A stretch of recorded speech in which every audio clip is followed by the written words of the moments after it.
Jésus. Oui, Seigneur, nous voulons demeurer dans ta présence. Ta présence nous fait du bien. C'était le désir de psalmiste, il veut rester dans ta présence. Nous voulons aussi demeurer dans ta présence. C'est ici que tu nous changes. C'est ici que tu nous transformes. Mais c'est aussi ici que tu nous parles. Merci de nous parler ce soir pour ta seule gloire. Au nom de Jésus. Amen. Est-ce qu'on peut acclamer le Seigneur? Alléluia. Bonsoir chez vous, bonjour. Je remercie encore le Seigneur pour la grâce qu'il m'accorde d'être là ce soir pour vous parler de sa part. Mais j'aimerais aussi remercier le pasteur pour la confiance. Je le ferai toujours. Et je vous remercie aussi d'être là ce soir pour écouter ces enseignements.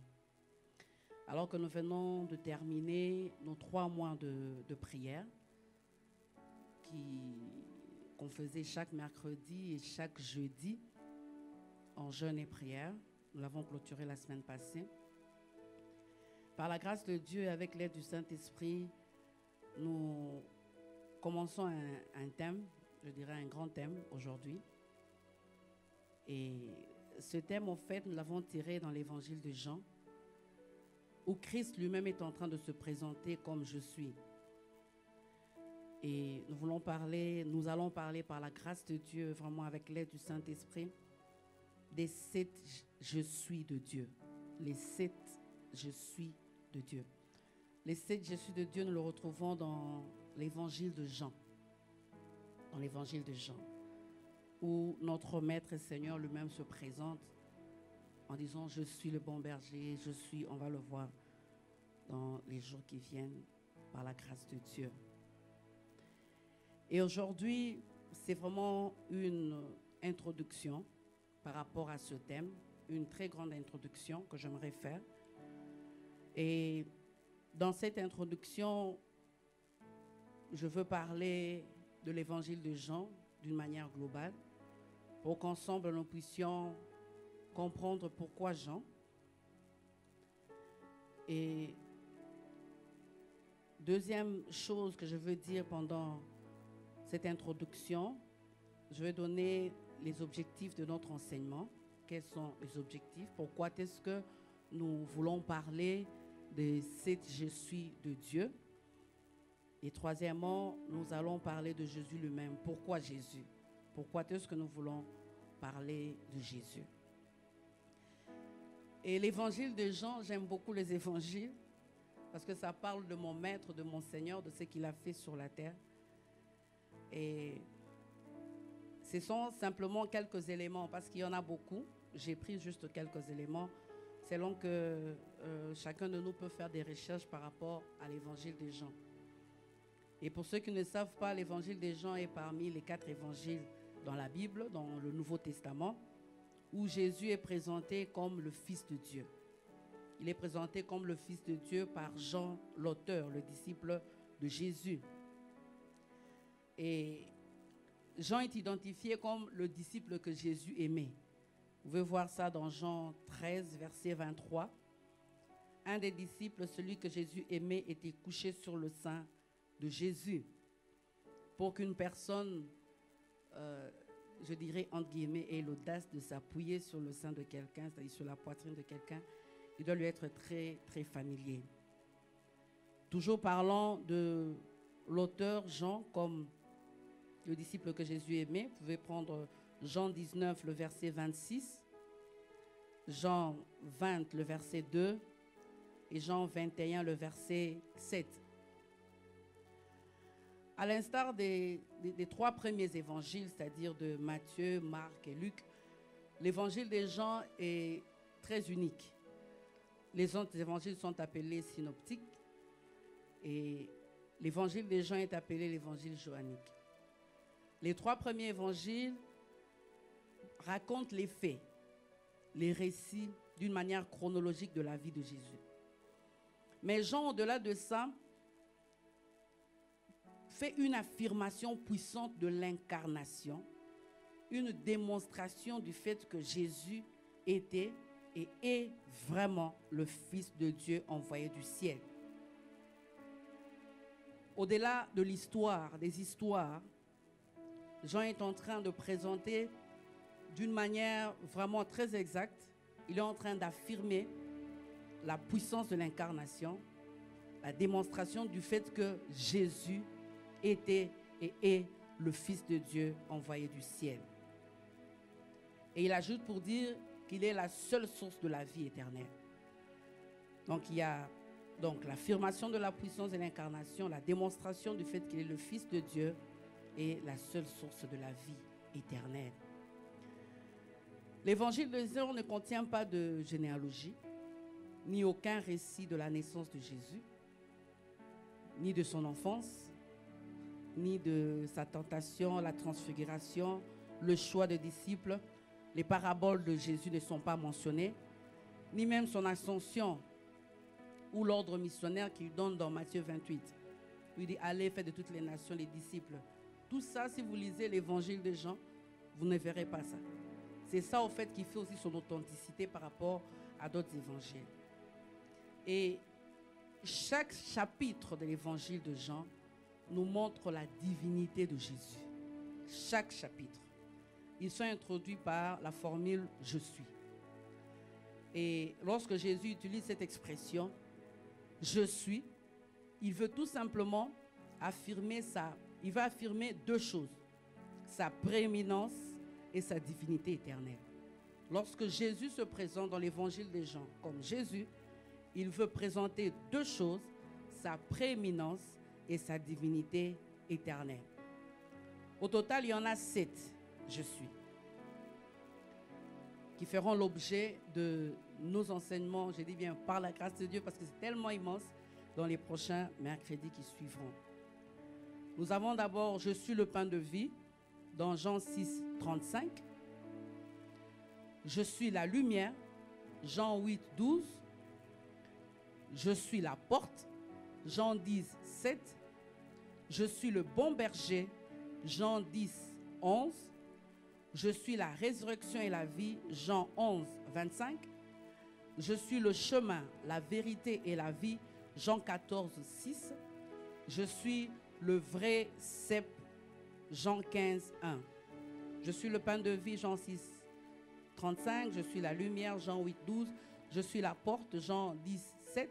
« Je suis le bon berger » Jean 10, 11. « Je suis la résurrection et la vie » Jean 11, 25. « Je suis le chemin, la vérité et la vie » Jean 14, 6. « Je suis le vrai cep » Jean 15, le verset 1er.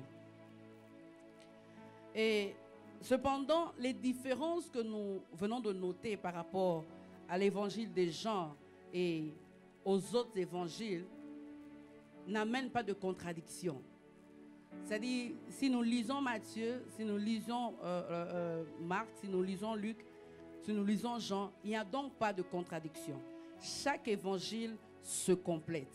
Chaque évangile se complète et chaque évangile présente Jésus-Christ fait homme pour venir sauver la race humaine. Donc c'est vraiment ça le thème central des évangiles. Et bien que nous mettons un peu à l'écart l'évangile de Jean, mais nous ne venons pas ici pour dire que l'évangile de Jean se contredit avec Matthieu ou Marc ou Luc. Tous les évangiles parlent d'un seul homme, Jésus-Christ venu sauver l'humanité. Alors, toujours en parlant de l'évangile de Jean a 5 thèmes principaux. 5 thèmes principaux, ils sont développés. Il y a Jésus-Christ comme le Fils de Dieu, ça c'est le premier thème.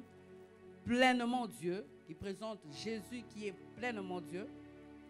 Deuxième thème qui est exploité dans l'évangile de Jean, c'est la vie éternelle. Il présente Christ comme seule source de la vie éternelle. Le troisième thème qui est exploité dans l'évangile de Jean, c'est la foi. La foi. Vous allez voir pourquoi est-ce que je parle de la foi. Le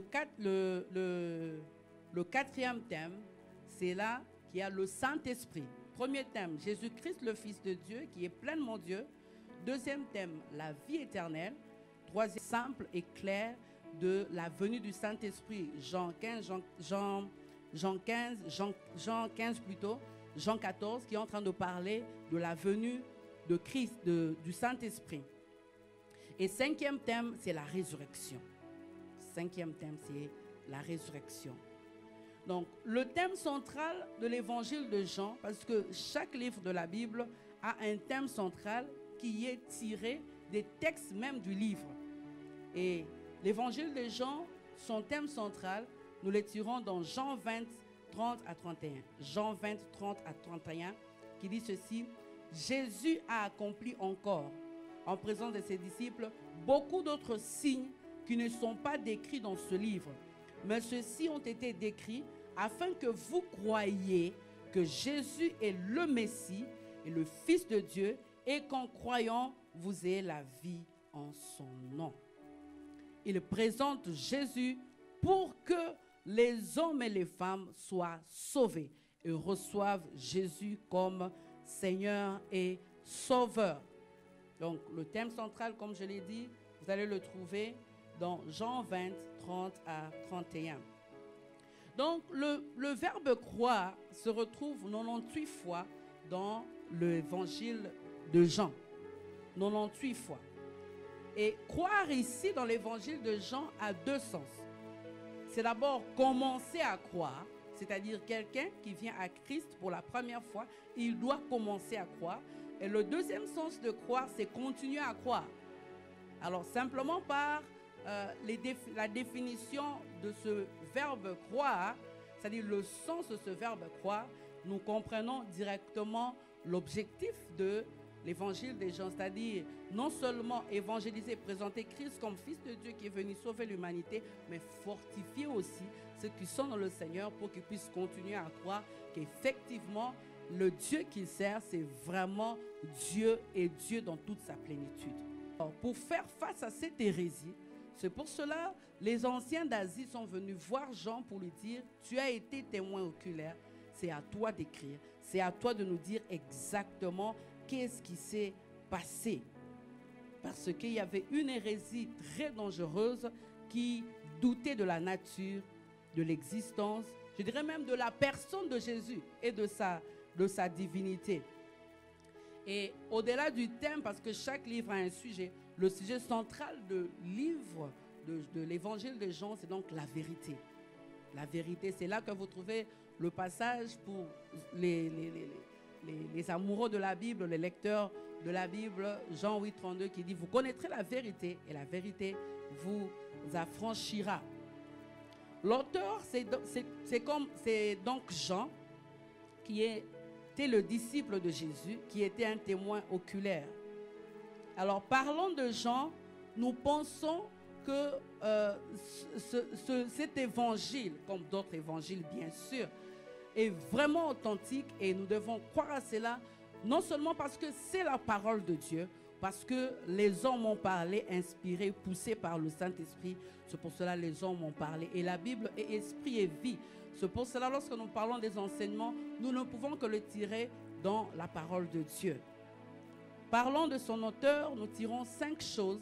Parlons de l'auteur de l'évangile de Jean.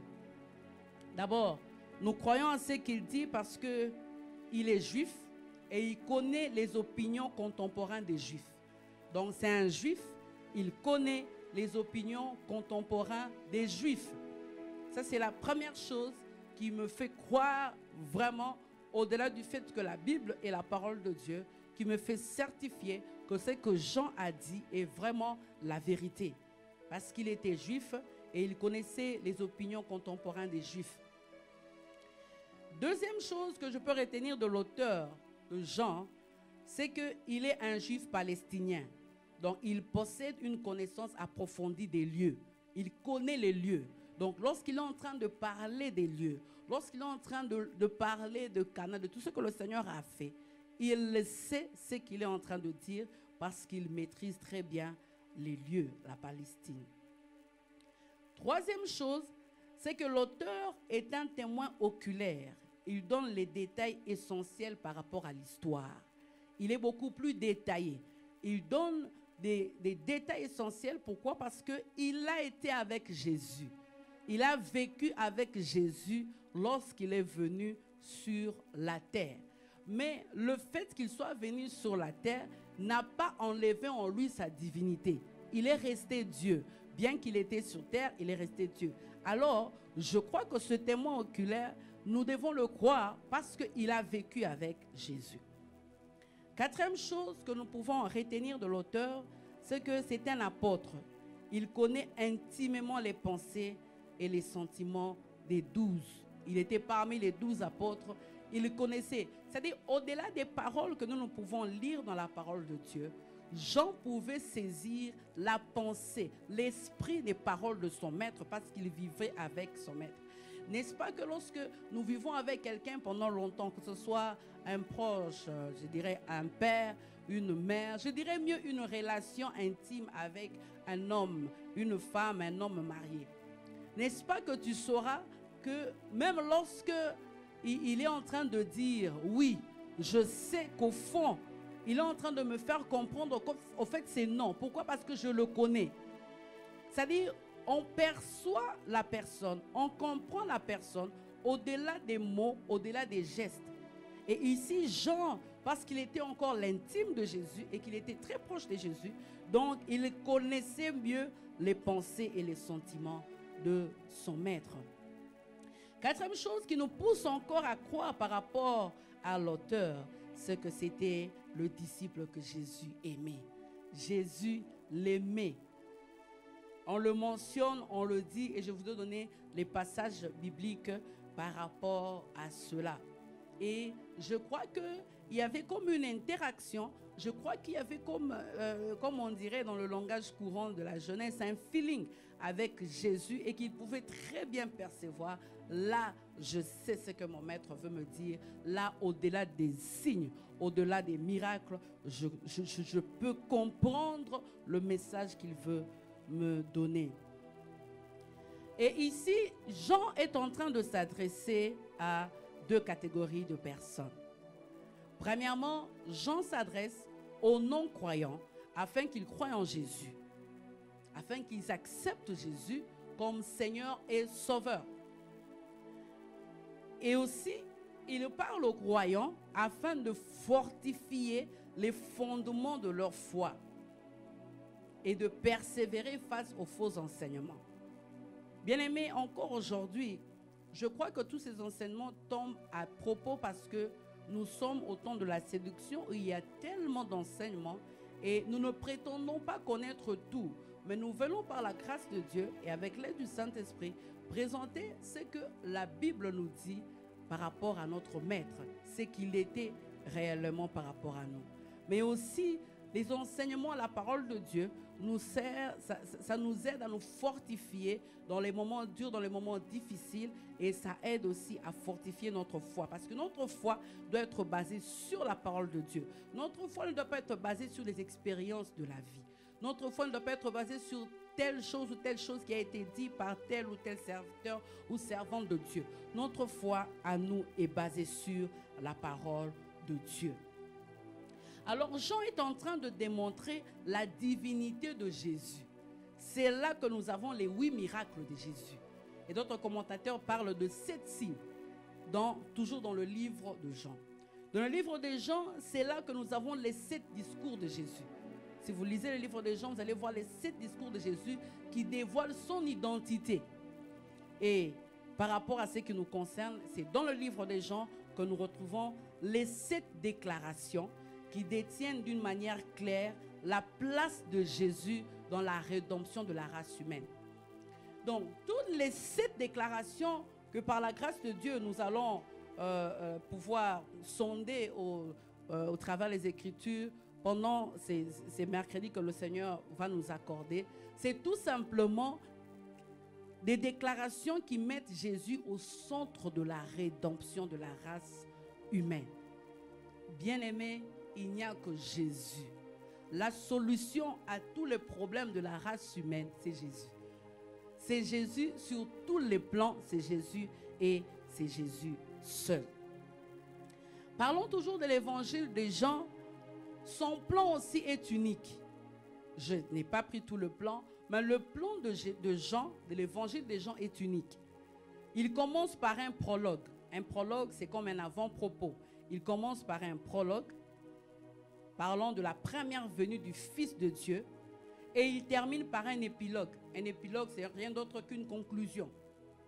Il commence par un prologue. Et lorsque si vous lisez le livre de Matthieu, si vous lisez le livre de Marc, si vous lisez l'évangile plutôt de Luc, il n'en est pas ainsi. Il commence par un prologue et il termine par un épilogue. Et l'épilogue, c'est tout simplement une conclusion pour dire, présenter le Fils de Dieu ressuscité parmi les siens. Et pourquoi, en ce jour, nous voulons aborder par la grâce de Dieu ce grand thème? Nous voulons tout simplement présenter Jésus. Ne soyez pas effrayés par le thème. De nos jours, il y a tellement de grands thèmes. Les 7 je suis. Bon, je ne peux que dire ça. Mais lorsque nous serons en train de sonder les Écritures, nous serons tout simplement en train de présenter Jésus-Christ seul comme le Fils de Dieu. Je le dis bien avant, qu'en ce temps de la séduction où il y a plusieurs enseignements, nous sommes appelés à porter au peuple de Dieu la vérité de la parole de Dieu. Voilà donc d'une manière ramassée, tenant compte des commentaires des uns et des autres, ce que nous pouvons retenir par rapport à l'évangile de Jean. Nous n'avons pas voulu trop nous attarder là-dessus parce que déjà la matière est tellement vaste et nous avons tellement besoin du Saint-Esprit. Le deuxième point de mon introduction, comme je vous ai dit, je vais parler des objectifs de cet enseignement. Pourquoi est-ce que nous voulons donner cet enseignement? Pourquoi? Nous voulons donner ces enseignements, pour voir ce que Jésus disait de lui-même. Pour que nous puissions ensemble comprendre ce que notre maître disait de lui-même. Et ici, je peux tout simplement prendre parmi le je suis que j'ai déjà cité, Jean 6,35, que nous allons aborder dans les jours qui viennent. Je suis le pain de vie. Jean 14,6, je suis le chemin, la vérité et la vie. Nous voulons ensemble comprendre qu'est-ce qu'il voulait dire exactement. Quand il dit je suis le pain de vie, qu'est-ce qu'il voulait dire? Deuxième objectif, c'est nous voulons donner ces enseignements pour nous qui croyons au Seigneur, qui marchons avec le Seigneur. Je ne sais il y a 5 ans, je ne sais il y a 10 ans, je sais il y a 20 ans. Je ne sais, comme on a l'habitude de le dire, entre guillemets, les vieux chrétiens et les nouveaux chrétiens. Mais nous tous, nous sommes chrétiens. Nous voulons tout simplement donner ces enseignements pour mieux connaître notre Seigneur et notre Maître. Nous devons mieux le connaître notre Seigneur et notre Maître pour mieux le servir. Mieux nous le connaîtrons, mieux nous allons le servir. Plus tu connais le Seigneur, tu vas encore plus d'avantages te donner. Lorsqu'il y a une personne qui s'attache aux choses de Dieu et qu'à chaque fois on devra les pousser, lui dire, tu vois, le Seigneur va te bénir. Bien-aimé, non. Nous ne servons pas Dieu tout simplement parce qu'il puisse nous bénir. Non, nous sommes sauvés pour servir. Le service est la conséquence de notre communion avec Dieu. Et ne dis pas, Seigneur, je te servirai simplement si tu me donnes ceci. Non, il n'y a pas de condition. C'est comme ça. Il n'y a pas de condition. Nous sommes dans un royaume. Ce n'est pas la démocratie. Il est roi et il règne. Et c'est comme ça. Ou tu fais ce qu'il dit, ou tu ne fais pas ce qu'il dit. Et parlant de la connaissance, le pasteur est en train de nous donner des enseignements très riches chaque dimanche. Ici à l'église, de 8h à 10h.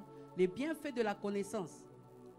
Bien aimé, mieux tu connais quelqu'un, mieux tu vas le servir. N'est-ce pas que tu peux venir dans une entreprise et tu as peut-être 2 jours dans cette entreprise, mais il y a des anciens dans cette entreprise-là. Il y a quelqu'un qui vient pour te dire, écoute, il y a le texte bien sûr, il y a toutes ces choses qu'il faut respecter. Le texte par rapport à la loi, toutes ces choses qu'il faut respecter par rapport au droit du travail. Mais ici, voilà comment notre employeur fonctionne.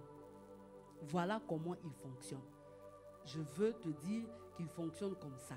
Quand il t'appelle le matin, sache qu'il est très fâché. Quand il appelle l'après-midi, sache que c'est pour peut-être vous amener quelque part, fêter l'anniversaire de quelqu'un.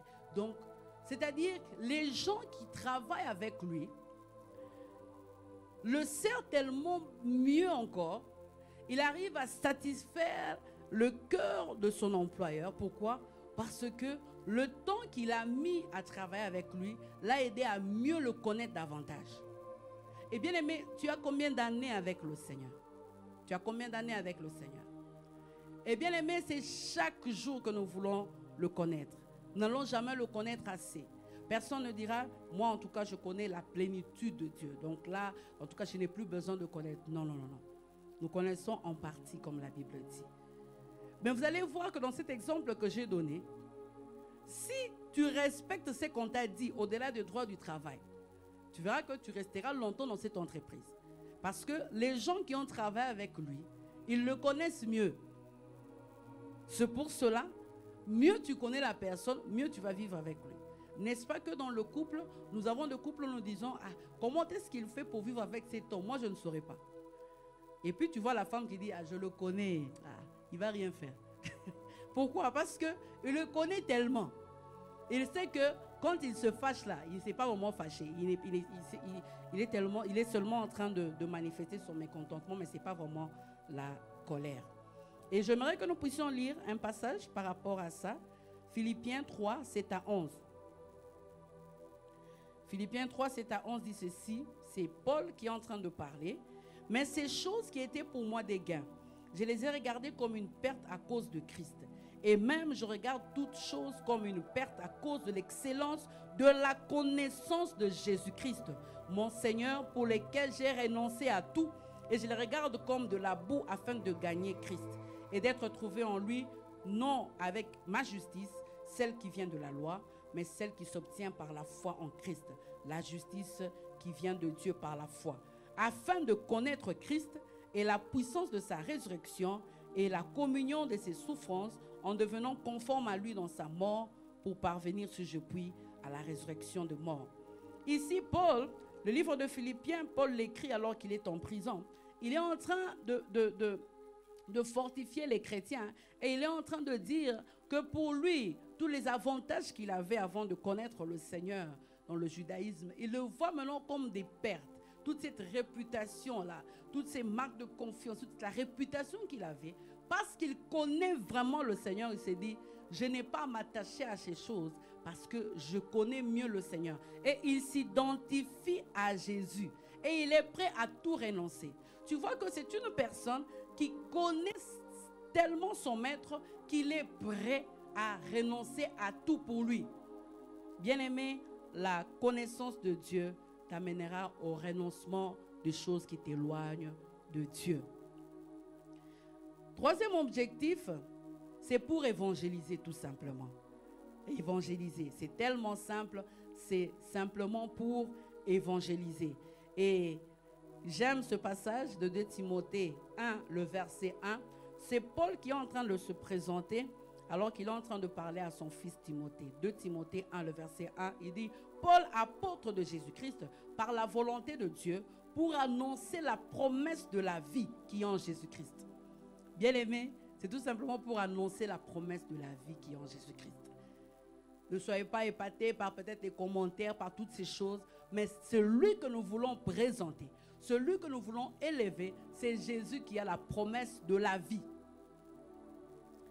Et quatrième objectif, pourquoi est-ce que nous voulons parler de ces enseignements? Nous voulons voir quelles sont les incidences de ces déclarations dans notre communion. Qu'est-ce que le fait que Christ est en train de dire le pain de vie, qu'est-ce que ça a à voir avec ma communion avec lui? Quelle relation y a-t-il entre ces déclarations et ma communion avec le Seigneur? Qu'est-ce que ça m'apporte dans ma vie de tous les jours? Et qu'est-ce que je dois faire pour expérimenter ce pain de vie? Qu'est-ce que je dois faire pour expérimenter cette lumière qu'il est? Qu'est-ce que je dois faire pour expérimenter le bon berger qu'il est? Voilà un peu pourquoi est-ce que nous allons peut-être ouvrir encore davantage cet objectif pour voir toutes ces choses que notre maître nous a dit dans la parole. Alors, troisième point, le premier point, je vous ai parlé de l'évangile d'une manière globale, de Jean. Le deuxième point dans cette introduction, j'ai parlé des objectifs de notre enseignement, j'en ai donné 4. Et pourquoi Jésus? Ça, c'est donc notre troisième point dans cette introduction. Pourquoi Jésus? Bien-aimé, pourquoi Jésus? 1, parce qu'il est le fondement et l'auteur de notre foi. Parce qu'il est le fondement et l'auteur de notre foi. Et Jean, dans son introduction de l'évangile, dans cet évangile, dans l'introduction, il est en train, qu'on a appelé ici prologue, il est en train de présenter Jésus comme la parole. Il est la parole. Il dit au commencement était la parole. Bien-aimé, il est le fondement de notre foi. Pourquoi je le dis? Parce que Romains 1, 17 dit ceci. Parce qu'en lui est révélée la justice de Dieu par la foi et pour la foi. Selon qu'il est écrit, le juste vivra par la foi. Il est l'auteur de notre foi, le fondement de notre foi. Nous vivons en Jésus-Christ. Et la Bible dit que la foi vient de ce qu'on entend, et ce qu'on entend vient de la parole de Dieu. Cette parole qui est Jésus-Christ, il est donc notre fondement par rapport à la foi. Deuxièmement, pourquoi Jésus-Christ? Pourquoi Jésus-Christ? Jésus-Christ, parce que tout a été créé par lui et pour lui. Tout, bien-aimé, a été créé par lui et pour lui. Si aujourd'hui, je suis enfant de Dieu, je suis ce que je suis, c'est par lui et c'est pour lui. Si aujourd'hui, je dois me marier, c'est pour lui. Avoir des enfants, pour lui. Une parenthèse, Anne a compris cela. Elle arrive dans le temple. Elle cherche Dieu pour un enfant. Elle signe un contrat avec Dieu. Il dit, Seigneur, je vais avoir cet enfant pour toi. Il va te servir. Bien-aimé, dans tout ce que nous faisons, dans tout ce que nous désirons avoir, est-ce qu'il y a l'intérêt de Dieu dedans? Est-ce qu'il y a vraiment l'intérêt de Dieu dedans? Aller à l'étranger, est-ce que c'est pour les intérêts de Dieu ou c'est pour tes propres intérêts? Tout c'est pour lui. Et nous pouvons lire Colossiens 1, le verset 16. La Bible dit, car en lui ont été créées toutes les choses qui sont dans les cieux et sur la terre, les visibles et les invisibles, trône, dignité, domination, autorité. Tout a été créé par lui et pour lui. Les choses visibles comme les choses invisibles. Waouh! Waouh! J'aime cette parole. Et chaque fois dans la présence de Dieu, chaque fois dans l'adoration, lorsque j'ai comme l'impression que le vent veut m'emporter, j'ai comme l'impression que les autorités, les dominations, les choses veulent m'emporter, bien aimé, je commence à proclamer cette parole. Je commence à dire que toutes choses qui sont dans les cieux et sur la terre, les visibles et les invisibles, ont été créés par lui et pour lui. Alléluia. Troisième raison pourquoi Jésus-Christ, parce qu'il est notre modèle en tout. Il est notre modèle. Bien aimé, notre modèle par excellence, c'est Jésus. C'est vrai que dans la Bible, nous sommes marqués par ce que nos contemporains ont fait, par ce que Élie a fait, Moïse a fait, Josué a fait, Paul a fait, Daniel a fait. Mais notre modèle par excellence, c'est Jésus-Christ. Et 1 Corinthiens 11, le verset 1, c'est Paul qui parle. Il est en train de dire, soyez mes imitateurs comme je le suis moi-même de Christ. 1 Corinthiens 11, le verset 1. Soyez mes imitateurs comme je le suis moi-même de Christ. Imite Jésus. C'est vrai, dans la marche chrétienne, on peut avoir des modèles, des gens qui nous ont impactés sur le plan du ministère. Et nous avons tendance à parler comme eux, à faire des gestes comme eux. Je ne parle pas de ça. Ça, ce n'est que normal. Mais je parle de modèles en termes de sainteté, de modèles en termes de vérité, de modèles en termes de mode de vie. C'est Jésus et c'est Jésus seul. Quatrième raison, pourquoi est-ce que je veux parler de Jésus? Parce qu'il est le passage obligé pour aller vers le Père. Il est le passage obligé pour aller vers le Père. N'est-ce pas? Acte 4:12.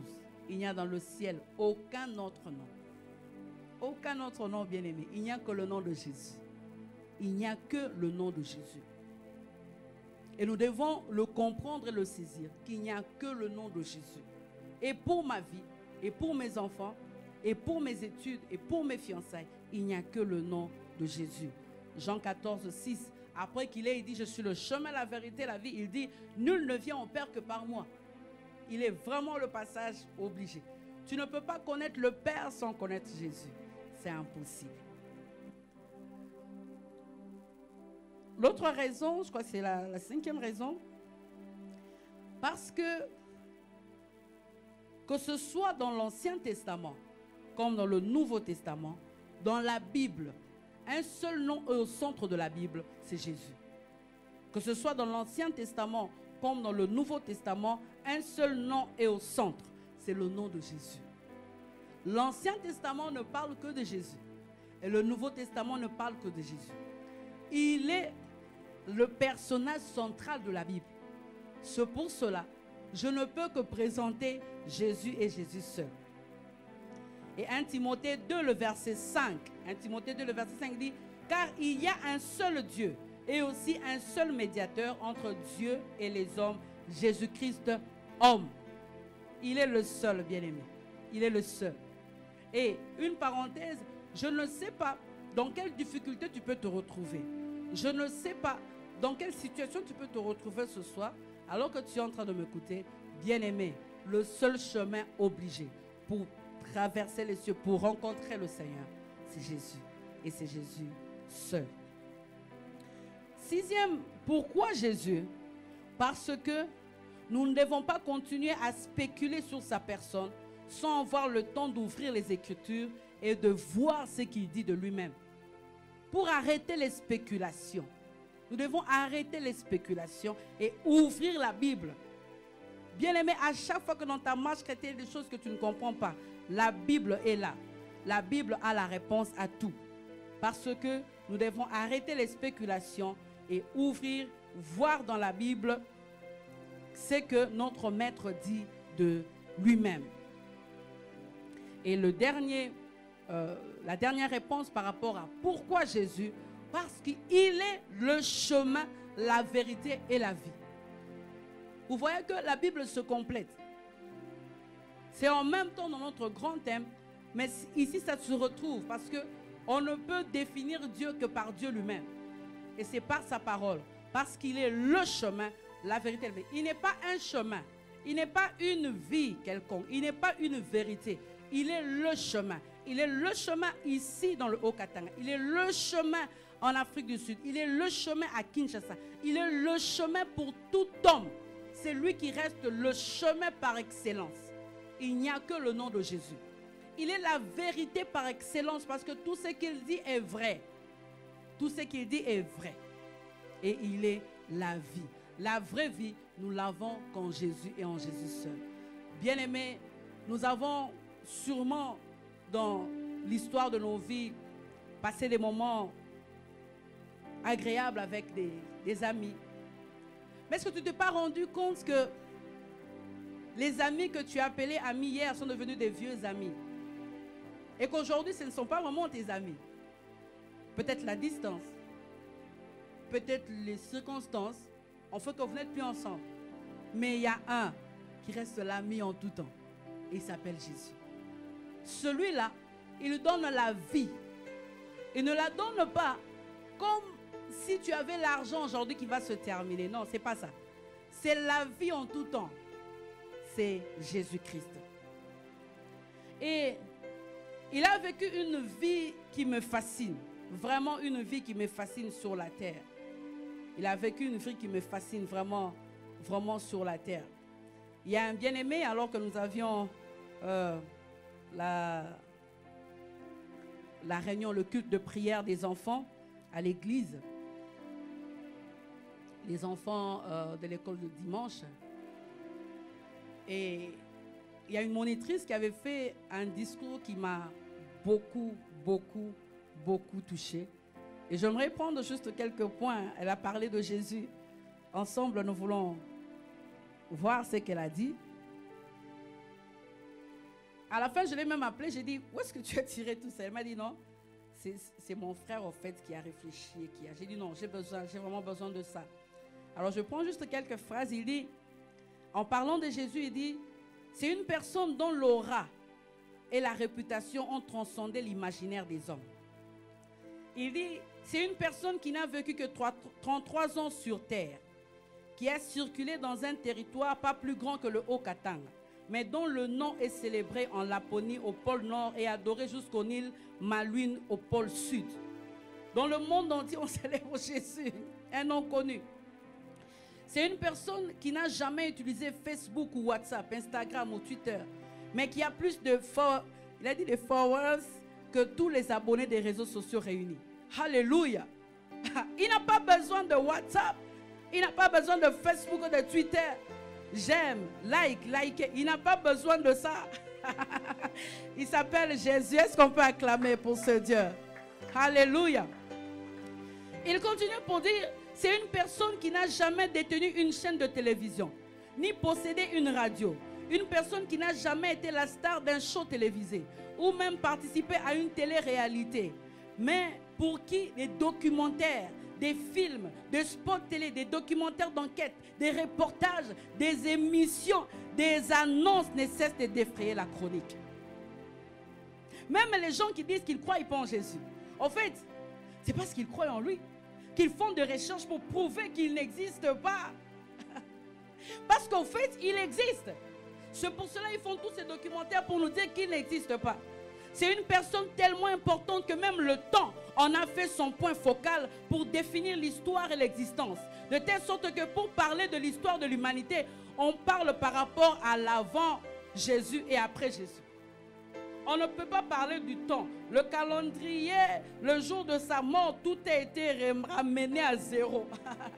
Et on a commencé à parler d'avant Jésus et après Jésus. Alléluia. Par ce nom, les captifs sont libérés, les malades guéris, les aveugles voient, les paralytiques marchent, les morts ressuscitent. Un seul nom.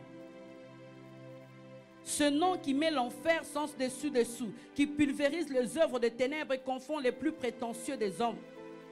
En ce nom, la haine laisse la place à l'amour, la tristesse à la joie, les larmes au cantique d'allégresse. Alléluia. C'est pour cela que j'aime parler de Jésus. Parce que c'est du concret. Je ne suis pas venu te présenter une religion à laquelle tu dois adhérer. Bien aimé, il n'y a pas de fiche d'adhésion. Je n'en ai pas. Je suis venu te présenter un Jésus vrai. Et ce que tu dois faire, c'est tout simplement de l'accepter comme Seigneur et Sauveur dans ta vie. Et cheminer avec nous, avec ses enseignements. Parce que c'est là le point de départ qui va faire à ce que tu puisses l'expérimenter comme pain de vie. Qui va faire à ce que tu puisses l'expérimenter comme la résurrection. Tu vas faire à ce que tu puisses l'expérimenter comme le bon berger. Le point de départ pour expérimenter toutes ces déclarations de la vie de Jésus, c'est que tu l'acceptes comme Seigneur et Sauveur. Oh, pour ma part, je l'ai fait. Je n'ai pas compris ce qui s'est passé ce jour-là. Mais je l'ai rencontré. Une rencontre qui a tout changé. Une rencontre qui a changé ma vie. Une rencontre qui a changé la perception de ma vie. Une rencontre qui a pris toute la place. Une personne qui a pris toute la place. Et je ne peux ne pas parler de Jésus. C'est impossible. Parler de Jésus est devenu ma vie. Parce qu'il m'a redonné la joie là où il y avait la tristesse. Il m'a redonné la confiance et l'assurance face aux adversités, face à toutes les atrocités, face à toutes ces choses. Lorsque les gens ont peur, moi je n'ai pas peur parce que j'ai rencontré Jésus, bien-aimé. Ce jour-là, je ne sais pas ce qui s'est passé. J'étais jeune, peut-être que tu es jeune aussi. Je suis venu à cette rencontre-là, bien-aimé. Alors qu'on était en train de parler de cette femme qui coulait du sang. Avant que je n'arrive à la rencontre, bien-aimé, je boudais. J'ai dit à mon amie, qui est maintenant aujourd'hui femme de servante de Dieu, femme de serviteur de Dieu plutôt. Je la salue là où elle est. Je l'ai vue, elle m'a dit, il faut que tu viennes à cette réunion. Moi, je lui ai dit, ah, qu'est-ce que je veux venir faire dans vos réunions là? Qu'est-ce que je veux venir faire? Est-ce qu'il y aura à manger? Est-ce qu'on va manger? Bien-aimé, je ne sais pas ce qui s'est passé. J'étais tout simplement assis alors que ce jeune homme était en train de parler, présentant cette femme qui coulait du sang avec l'hémorragie, qui était partie partout pour chercher la guérison, elle n'avait pas trouvé. Bien-aimé, j'étais là. Plus il parlait, c'était comme si on lançait des couteaux dans mon cœur. Plus il parlait, c'était comme si on me frappait des marteaux dans le cœur. Je ne voyais plus les motivations pour lesquelles j'étais là. Le manger n'avait plus de place. Je n'étais plus venu là pour manger, pour boire. J'ai compris qu'au-delà de la parole, au-delà des écrits, il y a une puissance qui sortait de la bouche de ce serviteur de Dieu. Et ce jour-là, lorsqu'il s'est levé pour dire qui veut le recevoir comme Seigneur et Sauveur, bien aimé, j'étais la première personne. À l'étonnement de tous mes amis qui étaient là, j'étais la première personne. Je ne sais pas ce qui s'est passé. Qu'est-ce qui se passe lorsqu'on reçoit Jésus? Bien aimé, au lieu tout simplement de m'écouter, tu peux toi aussi l'expérimenter, le recevoir comme Seigneur et Sauveur. C'est le point de départ. Le point de départ de toutes les sept je suis de Dieu. C'est là que tu vas expérimenter le Seigneur.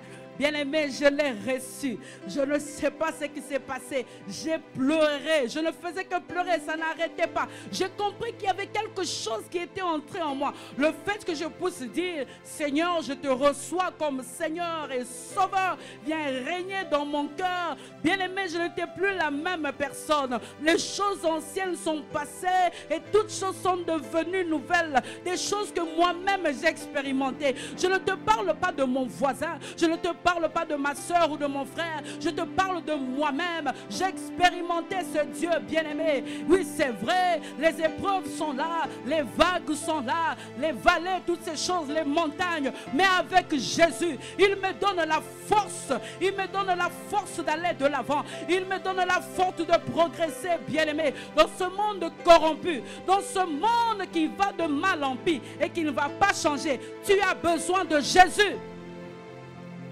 Tu as besoin de Jésus, de marcher avec le Seigneur, de connaître le Seigneur, de marcher avec lui. Bien-aimé, j'aimerais tout simplement, alors que je suis en train de clôturer mon enseignement ce soir, je ne peux pas le clôturer sans faire cet appel. La Bible dit dans Romains 10, le verset 9. Romains 10, le verset 9, si tu confesses de ta bouche le Seigneur Jésus, et si tu crois dans ton cœur que Dieu l'a ressuscité de mort, tu seras sauvé. Alors, fais cette prière. Seigneur Jésus, je t'accepte aujourd'hui comme mon Seigneur, mon Maître, mon Sauveur. Entre dans ma vie et règne en moi. Je te donne tout. Saint-Esprit, je t'ouvre les portes de mon cœur. Règne en moi. Règne en moi. Je veux marcher avec toi. Je renonce au mal. Je renonce au péché. Et je veux marcher avec toi. Amen. Bien-aimé, à partir de cette prière, tu es aujourd'hui enfant de Dieu. Tu es enfant de Dieu. Tu es enfant de Dieu. En clôturant ces enseignements ce soir, bien-aimé, j'aimerais dire à quelqu'un, ces enseignements n'ont pas pour but de t'épater. Est-ce que j'en sais assez? Je ne sais pas. C'est tout simplement la pensée que Dieu a mis dans mon cœur de parler de lui, de son identité. Il se peut que je parle des termes, des commentaires, de toutes ces choses. Mais le seul but, c'est de te présenter Jésus. J'aime ce qu'un homme de Dieu dit. Il dit, ces enseignements, ce n'est pas pour que tu deviennes scribe, que tu écrives tous les endroits où Jésus était parti, ce qu'il avait touché, les sept comme les signes, toutes ces choses. Ce n'est pas ça. Mais le but, c'est l'expérimentation. Nous voulons expérimenter Jésus dans toutes ses facettes. Dans ses facettes de pain de vie, nous voulons l'expérimenter. Dans ses facettes de bon berger, nous voulons l'expérimenter. Nous voulons vraiment et vraiment l'expérimenter. Nous avons besoin de la parole de Dieu. Alors que je me suis adressé aux non-croyants, peuple de Dieu, je m'adresse à toi. En ce temps difficile, nous avons besoin de connaître notre Dieu. Le temps difficile, chacun le vit différemment. Un autre ce temps peut être sur le plan physique, une maladie. Un autre ce temps peut être sur le plan financier. Un autre le temps, je ne sais pas, sur le plan émotionnel, je ne sais. Un autre, je ne sais pas, mais quelqu'un est en train de vivre peut-être un moment qui l'angoisse, quelque chose qui l'angoisse. Nous avons besoin de rester focalisés sur Jésus seul. Mais aussi en ces temps, il y a plusieurs enseignements. En ces temps où Christ est à la porte, parce qu'il revient bientôt. Bien-aimés, nous avons besoin de présenter Christ dans toute sa simplicité et amener les gens à connaître le Seigneur. Nous avons besoin d'abord nous-mêmes de nous fortifier en tant qu'enfants de Dieu. De nous fortifier davantage. Je l'ai dit la fois passée, la vie sans obstacle, c'est une vie sans témoignage. Que les obstacles de ta vie te poussent encore davantage à rester connecté avec ce Dieu, à marcher avec ce Dieu, à l'aimer davantage. Toujours dans Jean 8, 32 dit, vous connaîtrez la vérité et la vérité vous affranchira. Parce que le fait de croire en Jésus et d'obéir sans cesse à sa parole nous pousse à mieux le connaître en tant que la seule vérité. Et cette vérité, nous l'avons au travers du Saint-Esprit. La Bible dit dans 1 Jean 2, le verset 27. 1 Jean 2, le verset 27 nous parle de l'onction que nous avons reçue qui demeure en nous et qui nous enseigne toutes choses. Pourquoi? Parce qu'elle est véritable. Et toujours dans 1 Jean 2, le verset 27, il nous demande de demeurer en lui. Demeurer en lui. Ça, c'est très important. Et cette vérité, bien aimée, c'est ce que nous allons découvrir tout au long de ces mercredis que le Seigneur va nous accorder par sa grâce. Va nous rendre libres. Libre, bien-aimé. La connaissance va te rendre libre. Va t'affranchir. Libre par rapport à quoi? C'est une liberté spirituelle. Par rapport à l'ennemi Satan. Jean 17, le verset 15. Libre par rapport à quoi, bien-aimé? Libre par rapport aux condamnations. Romains 8, le verset 1. Libre par rapport à quoi? Libre par rapport à l'ignorance. Mon peuple périt faute de connaissance. Faute de connaissance. Faute de connaissance. Libre par rapport à quoi? Libre par rapport à ce qui guette plus les enfants de Dieu, le péché. Libre par rapport au péché. Et là, nous pouvons lire Romains 6, verset 18. Alors que nous sommes en train d'entrer dans les temps de l'apostasie, le fait que tu sois affranchi par la vérité va te rendre libre par rapport à la mort spirituelle. Et libre par rapport à la mort spirituelle, nous pouvons lire Jean 8, le verset 51. Jean 8, le verset 51. Bien-aimé, je ne sais pas ce que tu as retenu de ces enseignements. Mais pose-toi la question ce soir. Est-ce que je suis encore fort? Est-ce que je suis à la limite de la tentation où je veux tomber? Est-ce que par moi, il y aura des gens qui vont haïr le nom de Jésus? Est-ce que par mon comportement, par les choses que je suis en train de faire? Alors demande à Dieu, dis Seigneur, je veux mieux te connaître. Je veux mieux te connaître. Dans ce monde où les choses plutôt sont en train de se dégrader davantage. Du reste, c'est la prophétie de notre Seigneur. Nous voulons faire quatre choses. Vivre et extérioriser notre appartenance à Dieu à tout temps. En tout temps. Qu'on sache que tu appartiens à Jésus à l'université. Qu'on sache que tu appartiens à Jésus au travail. Qu'on sache que tu appartiens à Jésus à la maison. En ce temps de confinement, quel est le niveau de ta chrétienté dans la maison? Qu'on sache que tu appartiens à Jésus seul. Deuxième chose, mieux le connaître. Mieux le connaître. Ceux qui connaîtront leur Dieu agiront avec fermeté. Le pasteur nous a parlé de Daniel et de Mardoché. Ils ont agi avec fermeté parce qu'ils connaissaient Dieu. Dis Seigneur, je veux mieux te connaître davantage. Troisième chose, lui obéir. Lui obéir. Dis Seigneur, je veux t'obéir. Peu importe ce que cela peut me coûter, je veux t'obéir. Et la dernière chose, c'est ce que je suis en train de faire. Et c'est ce que je te demande de faire. Le servir. Le servir comment? De tout ton cœur, de toute ton âme et de toutes tes forces. Que le Seigneur vous bénisse. De connaître Jésus. Voilà la prière de quelqu'un. Alors que le chantre nous donne un chant qui va nous conduire par rapport à cette conclusion. Nous avons nos têtes baissées et nous voulons réagir par rapport à cette parole ce soir. Alléluia. Parle à Dieu. Parle à Dieu, bien-aimé. Parle à Dieu. Rabo shakaraba sindereboshe. Rababerebosha. Shikarabababasike.